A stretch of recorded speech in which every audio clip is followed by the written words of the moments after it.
تو میں یہ عرض کر رہا تھا کہ اندر کا جو انسان ہے نا، اندر کا انسان، اس اندر کا انسان اگر باہر کی وجہ سے خراب ہوگا تو ڈاکٹر صحیح کر دے گا اس کو، نیند صحیح نہیں ہو رہی ہے، گولی کھا کے سو جا، یہ کوئی کیمیکل آگے پیچھے ہو گئے ہیں.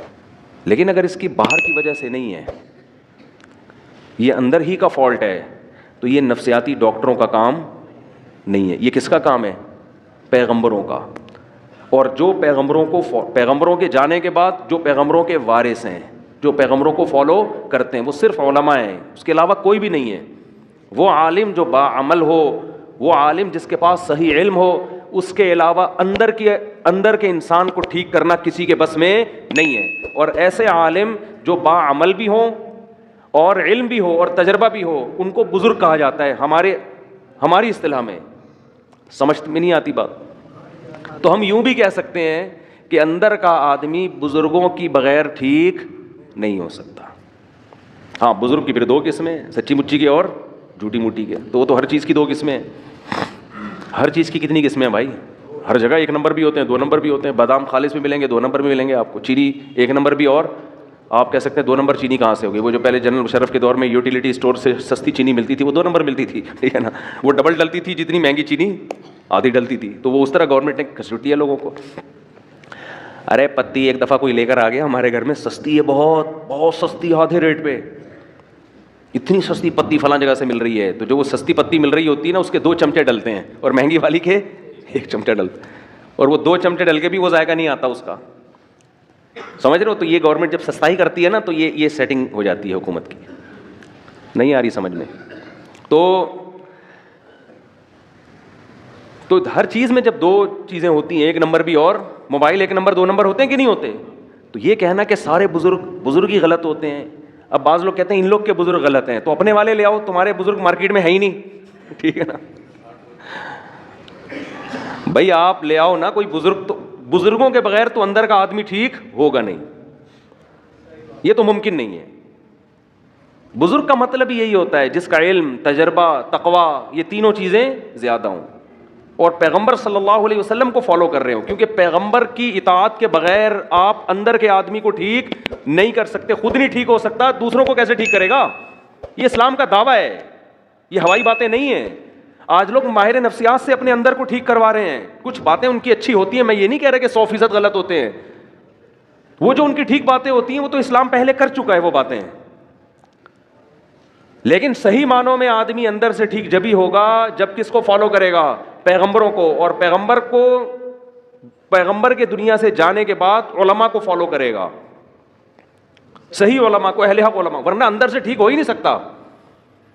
میں آپ کو ایک واقعہ بیان کرتا ہوں جس سے آپ کو سمجھ میں آئے گا کہ آج کل ماہر نفسیات، سب نہیں بھائی، سب نہیں ایسے ہوتے. بہت سے ماہر نفسیات نے مذہب بھی پڑھا ہوا ہوتا ہے، اور بہت سے تھوڑی سی کھوپڑی بھی استعمال کر لیتے ہیں. لیکن ہو کیا رہا ہے؟ ایک کیس آیا، ایک خاتون گئی ماہر نفسیات کے پاس. انہوں نے بتایا کہ آپ اپنے دل کی بات بتائیں. انہوں نے کہا کہ میرے میاں ایسے، میرے میاں ویسے، میرے میاں یوں، میرے میاں وہ، جو خواتین کے اپنے میاں کی خرابیاں بیان کی. ماہر نفسیات نے کہا کہ آپ گھنٹہ بات سنی تسلی کے ساتھ. بعض لوگ تو سنتے ہی نہیں ہیں بات کو نا، آپ سنو تو صحیح اگلا کیا کہہ رہا ہے. انہوں نے کہا میاں سے علیحدگی لے لو، آپ ٹھیک ہو جاؤ گی. آپ کا فالٹ کیا ہے؟ آپ کا فالٹ کیا ہے؟ میاں. تو میاں سے کیا لے لو؟ علیحدگی لے لو. میاں کے بارے میں سب سے پہلے تو یہ پوچھنا چاہیے کہ آپ کو ان سے چڑ کیوں ہے، اس میں خرابی کیا ہے. سمجھ رہے ہیں؟ میاں سے کے بارے میں پوچھا گیا کیا خرابی ہے؟ نان نفقہ دیتا ہے؟ ہاں جی نان نفقہ بولو دیتا ہے. جو بھی میاں بیوی کے ازدواجی تعلقات ہوتے ہیں، بعض دفعہ وہ نہیں ہوتے 2 3 سال سے، تو عورت ڈپریشن میں جاتی ہے. وہ ہوتے ہیں، ہاں جی وہ بھی بھرپور ہو رہے ہیں. جوائنٹ فیملی میں رکھا ہوا ہے میاں نے، ساس بہو نہیں جی، ساس کا بھی کوئی چکر نہیں ہے، الگ گھر لے کے دیا ہوا ہے. میاں آتے کتنی دفعہ جی اتنا ٹائم میاں مجھے دیتے ہیں. تو کھوپڑی تھوڑی سی استعمال کرنی چاہیے. یہ سب باتیں جب کر لی ہیں تو اب آپ اس خاتون کو سمجھائیں کہ محترمہ فالٹ میاں میں نہیں ہے، فالٹ کس میں ہے؟ بولو آپ. وہ کہہ رہی ہے اسے طلاق لے کے نا جاب کرو. کیا کرو؟ جاب کرو. آپ ازدواجی زندگی اختیار نہ لے کے چلو. یہ میں زیادہ ڈیٹیل میں نہیں جاؤں گا اس میں نا, کیونکہ پھر بعض لوگ سمجھ جاتے ہیں کس کی بات ہو رہی ہے. میں زیادہ ڈیٹیل میں نہیں جاؤں گا, میں کھل کے بات کر نہیں پا رہا. جزوی واقعات ہوتے ہیں نا لوگوں کے, یہ ایک واقعہ ہوتا نا تو ہم کہتے ہیں کہ یہ جو ہے ماہر نفسیات سے غلطی ہو گئی ہے. یہ بہت زیادہ واقعات ہیں. ہمارے ہاں اکثر ماہر نفسیات مذہب سے بالکل فارغ ہیں. اس خاتون کو یہ حل بتایا جا رہا ہے کہ ڈیورس لو اور جاب کرو. یہ نہیں پتا کہ یہ جب ڈیورس لے گی ایسے میاں سے جس میں کوئی فالٹ, کوئی بڑا فالٹ نہیں ہے, کیونکہ میں بھی جانتا ہوں ان کی حالات کو, کوئی بڑا فالٹ نہیں ہے. تو جب یہ ڈیورس لے کے جاب کر کے, عورت کی ضرورت صرف جاب تھوڑی ہے, اور طلاق یافتہ عورت نکاح کس سے کرے گی؟ ہمارے ہاں بعض ڈاکٹروں کو اس سے کوئی غرض نہیں ہے. وہ کہیں گے کیا ضرورت ہے ان سب چیزوں کی. زنا کو پیشہ بنا سکتی ہے ایک عورت, زنا کی طرف مائل ہو سکتی ہے ایک عورت. تو ایسے الٹے الٹے مشورے, ایسے الٹے الٹے مشورے ہونا یہ چاہیے کہ عورت کو یہ سمجھایا جائے کہ بیوی شوہر کا اتنا بڑا حق اللہ نے رکھا ہے کہ اگر کسی کو سجدے کا حکم ہوتا تو عورت کو حکم ہوتا کس کو سجدہ کرے؟ شوہر کو. وہ جو بار بار زوجہ کے پاس آ رہا ہے نا, تو اس کو بھی تعبیر کیا شہوت پرست ہے. یہ بھی تو کہا جا سکتا ہے کہ اس کو تم سے محبت اتنی ہے کہ تمہارے بغیر رہ نہیں سکتا, لیکن اس کو تعبیر کیا جا رہا ہے کہ شہوت پرست, اپنی خواہش پوری کرنے کے لیے رکھا ہوا ہے اس نے. ہر چیز کو کہاں لے کے جانا؟ الٹا. میں بہت سی ایسی ماہر نفسیات خواتین کو جانتا ہوں جن کے اپنے گھر بسے ہوئے نہیں ہیں. میں دیکھیں کسی خاص ماہر نفسیات کے بارے میں نہیں کہہ رہا, سارے ایک جیسے نہیں ہوتے. کہیں آپ کسی ڈاکٹر کو سمجھانا شروع کریں تمہارے بارے میں بات ہو رہی ہے. ایسے ماہر نفسیات کو جانتا ہوں جو لوگوں کی کاؤنسلنگ کرتے کرتے کرتے خود ڈپریشن کے مریض بنے اور بالآخر دماغی توازن کھو بیٹھے. ان میں غم برداشت کرنے کی طاقت نہیں تھی. سمجھتے ہو کہ نہیں سمجھتے؟ تو اندر کے آدمی کو ٹھیک کرنا میرے بھائی یہ ڈاکٹروں کا کام نہیں ہے. ڈاکٹر کو بھی چاہیے پیغمبروں سے پوچھے کیا میں اندر سے کیسے ٹھیک ہوں گا. یہ ڈاکٹروں کا کام نہیں ہے. انسان کی دو حیثیتیں ہیں, ایک اس کی باڈی ہے, جسم ہے. ہمارے ماہر نفسیات اکثر گوروں سے پڑے ہوئے ہیں. ایک ڈاکٹر نے تو عجیب بات کی, حالانکہ یوٹیوب پہ بڑے ان کے لوگ سنتے ہیں, بڑے فالوورز ہیں ان کے, اور بڑا بات کرنے, بڑے تمیز اور یہ سب. میں ان کی اسپیچ سن رہا تھا, انہوں نے کہا کہ یہ جو نکاح ہے نا, نکاح اس کی تاریخ ہے 5000 سال قبل مسیح, یعنی حضرت عیسیٰ علیہ السلام سے 5000 سال پہلے یہ شادی بیاہ کا رواج شروع ہوا ہے. میں نے کہا اب آپ دیکھو, ایسی illogical بات ہے, ایسی illogical بات, اور ایسی illogical بات کرنے والا آدمی لوگوں کی کاؤنسلنگ کر رہا ہے, اندر کے آدمی کو ٹھیک کرنے کی کوشش کر رہا ہے. یاد رکھو باہر اس باڈی کو ٹھیک کرنا آسان ہے, اندر کے ٹھیک کرنے کے لیے تو بہت زیادہ مینٹل لیول اوپر ہونا چاہیے آپ کا. سمجھتے ہیں کہ نہیں سمجھتے؟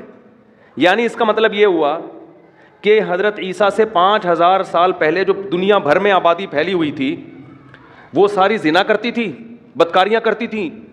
اچانک کوئی گول میز کانفرنس ہوئی ہے, ان سب نے بیٹھ کے یہ عزم کیا آج سے ہم کیا کریں گے؟ نکاح والی زندگی گزاریں گے. سمجھ میں؟ یہ ممکن ہے عقلاً؟ یعنی اتنی مہذب بن گئی, اور پھر پوری دنیا میں نکاح کا رواج شروع ہو گیا. پھر اب جا کے 100-150 سال پہلے ختم ہوا ہے. کیوں؟ اس لیے کہ گورے نے لکھ دیا, کسی محقق نے, انہوں نے محترم نے کسی کتاب میں پڑھ لیا ہوگا, گورے نے لکھ دیا.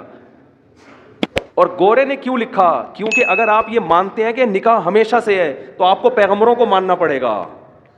سمجھ میں آ رہی ہے بات؟ کیونکہ یہ چیزیں انسان پیغمبروں کی تعلیمات کے بغیر عقل سے فالو نہیں کرتا. عقل تھوڑی جنگل میں رہنے والے انسان کو کہے گی کہ یار باقاعدہ پراپر میرج کر کے ہمیں زندگی گزارنی چاہیے. وہ تو جنگل میں ہے نا. یہ تو جب تک کوئی پیغمبر آ کے ان کو گائیڈ نہیں کریں گے اس وقت تک کسی معاشرے میں نکاح کا رواج آ نہیں سکتا. امریکہ کوشش کر رہا ہے نا, ناکام ہو گیا.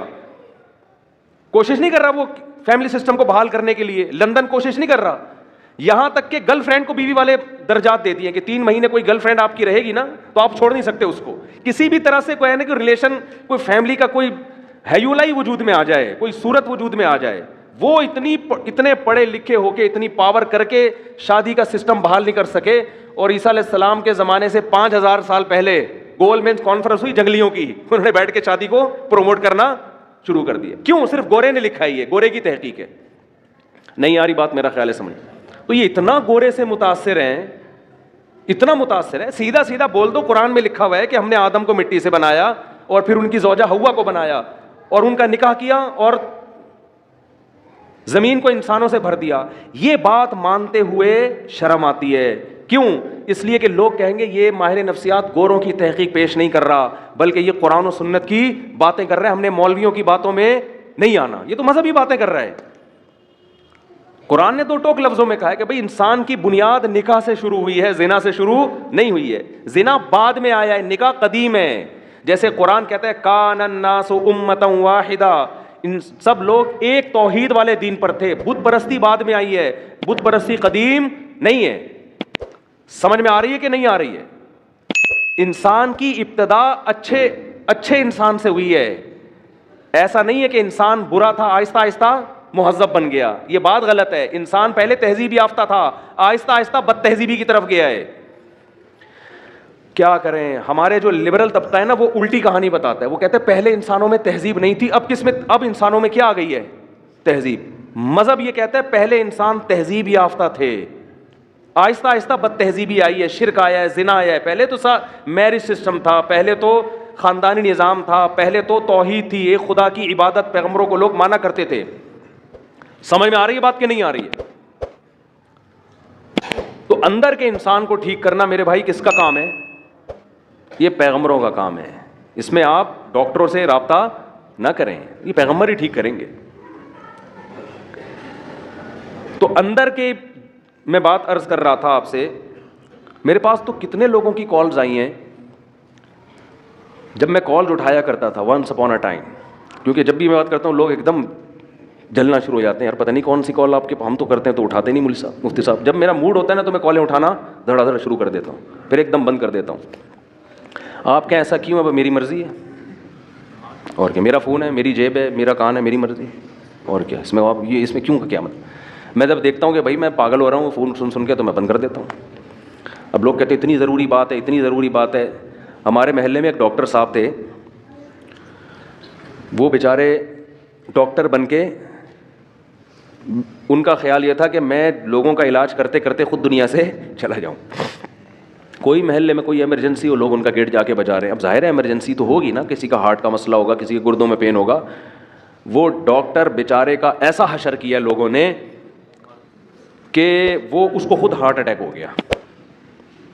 ڈاکٹر صاحب کو خود کیا ہو گیا؟ ہارٹ اٹیک ہو گیا.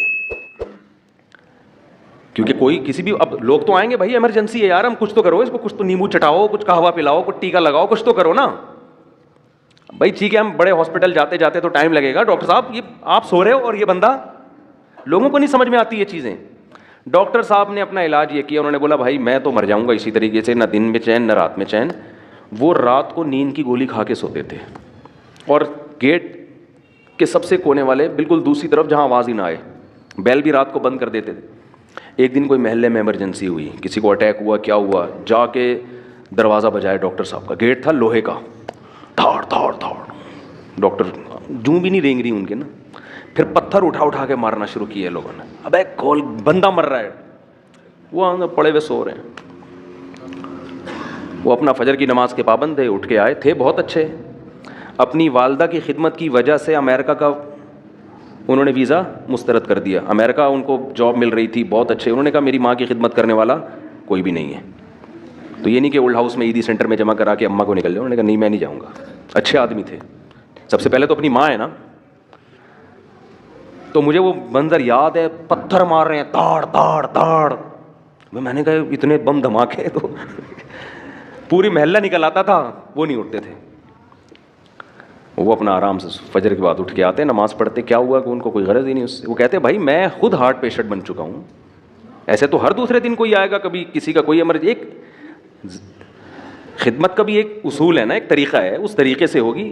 لوگ کہتے ہیں ہم کس سے مسئلہ پوچھیں, آپ اگر اتنی ایمرجنسی میں فون نہیں اٹھاؤ گے تو بھائی میں اکیلا پوری دنیا میں مفتی نہیں ہوں. آپ بنوری ٹاؤن فون کرو, آپ جامعہ فاروقیہ فون کرو, گوگل پہ سرچ کرو, بنوری ٹاؤن کا نمبر آئے گا, جامعہ الرشید کا نمبر آئے گا, دارالعلوم کرنگی کا نمبر آئے گا, آپ پنجاب میں ہو تو جامعہ اشرفیہ کا نمبر آئے گا. یہ سارے دین کے ادارے ہیں, آپ کو شرعی مسائل بولو بتائیں گے, تو آپ کو بتائیں گے, یہ گائیڈ کریں گے. تو ہر وقت نہیں اٹھایا جا سکتا فون. جب میں سمجھتا ہوں اب بالکل وہ پرانا جو دماغ یعنی فریش ہو گیا ہے نا, پھر میں فون اٹھانا شروع کر دیتا ہوں. ہو سکتا ہے بھائی کوئی بیچارہ واقعی. تو یہ اسٹائل ہے ہمارا. آپ کہہ سکتے ہیں ٹائم متعین کرتے, وہ کر کے دیکھا وہ بھی نہیں بن پا رہا. اس میں پھر لوگوں, مجھے کوئی ایمرجنسی کام پڑتا ہے تو لوگوں کو پھر فون نہیں اٹھا پاتا. خیر, تو اور بار بار یہ بات عرض کر رہا ہوں, اب بھی لوگ میرے پاس آ کے مسلط ہو جاتے ہیں کہ ہمیں رشتہ بتائیں, رشتہ بتائیں, رشتہ بتائیں. میں نہیں بتاتا رشتہ, میں مارنا پیٹنا شروع کر دوں گا. مذاق نہیں کر رہا میں. ہاں, انسان کی برداشت کی ایک انتہا ہو. کل بھی ایک صاحب آئے ایسے باتوں میں نے گھننے بن کے ایسے آرام سے آ کے یوں کر کے بیٹھ گئے, ایسے نا یوں کر رہے ہیں جیسے بالکل مجھے کوئی کام ہے ہی نہیں. اسٹائل سے میں سمجھ گیا بیٹا یہ بندے کو رشتہ چاہیے. تو میں نے کہا میں کام کر رہا ہوں اپنا, مصروف تھا میں نا آفس میں. انہوں نے کہا آپ کرتے ہیں نا, میں آرام سے بیٹھا ہوں یہاں پہ. مجھے پتا تھا کہ اتنا نیک نہیں ہے. پھر وہی تھوڑی دیر میں رشتے کی بات, وہ اگر میں آپ کے بیان سن کے بہت متاثر ہوا ہوں, اگر کوئی ایک آدھ کہنا یہ چاہ رہے تھے اچھی سی بیوہ مل جائے, میں نے کہا بھائی میں رشتے نہیں کراتا. پھر بھی نہیں کہہ رہے ہیں چلے میں ویسے ہی بیٹھا ہوں, کوئی ہو تو بتائیں. میں نے کہا آپ تشریف لے جائیں, بڑی مہربانی آپ کی. تو خیر, آپ کہہ سکتے ہیں اتنا نیک کام ہے آپ کیوں نہیں کر رہے. بھائی اگر ہمارے پاس اس سے زیادہ اچھے کام کرنے کا موقع نہیں ملے گا تو میں یہ والا کام شروع کر دوں گا. اس سے زیادہ ضروری کام ہے, یہ کام کوئی دوسرا بھی کر سکتا ہے. علامہ شبیر احمد عثمانی رحمہ اللہ نے لکھا ہے کہ اگر کوئی عالم راستے میں سبیل کھول کے بیٹھ جائے پیاسوں کو پانی پلانے کے لیے تو گنہگار ہوگا, ثواب نہیں ملے گا اس کو. اس لیے کہ اس کے لیے عالم بننے کی کیا ضرورت تھی. کبھی کسی ڈاکٹر کو دیکھا کلینک بند کر کے لوگوں کو مٹکے لے کے پانی پلا رہا ہو, آ جا بھائی فری میں شربت پلا رہا ہو. کبھی کسی ڈاکٹر کو دیکھا آپ نے, یا کلینک بند کر کے رشتوں کی دکان کھول کے بیٹھا ہوا وہ. مجھے بتاؤ جینا ہاسپٹل میں کوئی اچھا سرجن ہے, کبھی اس کے پاس گئے کہ حضرت میری کوئی اچھی سی شادی کراتے ہیں؟ وہ کہے گا بھائی تو گردے کٹوانا ہے, تو پتھری نکلوانی ہے, تو میرے پاس آ. یہ کوئی شادی دفتر نظر آ رہا ہے تجھے؟ اب آپ اس کو یہ دلیل دو گے کہ انسانیت کی خدمت نہیں کر رہے آپ. وہ کہے گا میں یہ جو چاپڑ لے کے بیٹھا ہوں یہاں پہ, چھری چاپڑ, یہ کیا کر رہا ہوں میں؟ گوشت کاٹنے کے لیے بیٹھا ہوں یہاں پہ, میں قصائی نظر آ رہا ہوں تجھے؟ میں زیادہ بڑا کام کرنے کے لیے بیٹھا ہوں, لوگوں کے دل کا آپریشن کر رہا ہوں, میں وال سیٹ کر رہا ہوں. تو شادی دفتر بنے میرے بھائی رشتوں کے لیے. آپ کہہ سکتے ہیں پھر شادی کی باتیں کیوں کرتے ہو؟ تو باتیں تو قرآن نے بھی کی ہیں, ترغیب دی ہے. نکاح کی ترغیب دینا یہ علماء کا ٹاپک ہے, شادیاں کرانا یہ علماء کا ٹاپک نہیں ہے. سمجھتے ہو؟ نکاح کی ترغیب تو ہم ترغیب نہیں دے رہے رشتے والے, وہ ہمارا کام ہے, وہ قرآن و سنت کا کام ہے. تو یہ نہیں کیا کریں بہت زیادہ, اس میں آدمی کو پھر ہوتا ہے پھر میں بد اخلاقی پہ آؤں گا, ایک دفعہ بول دیتا ہوں نہیں کراتا, پھر وہ بیٹھ جاتا ہے, پھر چپک جاتا ہے. بھائی نہیں ہے, ناممکن ہے, ہوگا بھی تو بھی نہیں بتاؤں گا میں. جاؤ.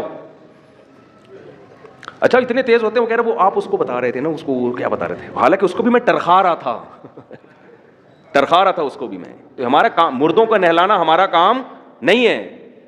دیکھو ہم غسل دینے کا طریقہ بتائیں گے, مردے آپ خود نہلایا کرو اپنے. ایک صاحب مجھے کہنے لگے صاحب اتنا ثواب کا کام ہے, آپ محلے میں جا کے مردے کیوں نہیں نہلاتے؟ کسی کی میت ہوتی ہے آپ کیوں نہیں جا کے نہلاتے اس کا مردہ, اتنا ثواب ہے اس میں. میں نے کہا دیکھو خود نہانا بھی تو ثواب ہے نا. کہتے نہیں لوگوں کو مردوں کو نہلانا آتا نہیں ہے, اس لیے آپ جا کے نہلا دیا کریں, ثواب مل. میں نے کہا لوگوں کو تو خود بھی نہانا نہیں آتا, غسل کے فرائض معلوم نہیں ہے, تو میں جا کے بالٹیاں پانی ڈالوں گا ان کے اوپر, یہ ہے سنت طریقہ. بھائی ہم طریقہ بتائیں گے, چاہے مردے کو نہلانے کا ہو یا خود نہانے کا ہو. نہانا آپ نے خود ہے تو آپ اپنی میت کو خود نہلائیں گے. بیٹا باپ کو نہلائے گا, بھائی بھائی کو نہلائے گا, بیٹی ماں کو نہلائے گی. یہ تو عیدی سینٹر سے بھی یہ کام نہ کروایا کرو, بری حرکت ہے. میت کو عیدی سینٹر بھیج دینا نہلانے کے لیے انتہائی گھٹیا حرکت ہے. تمہارے باپ جس کی موت ہوئی ہے کمبختو, بہت افسوس ہوتا ہے مجھے کہتے ہوئے, کم از کم آخری خدمت تو خود کر لو اس کی. اتنی نفرت اس کی باڈی سے کہ عیدی سینٹر بھیج دیا جاؤ, بے نہلا کے لے آؤ.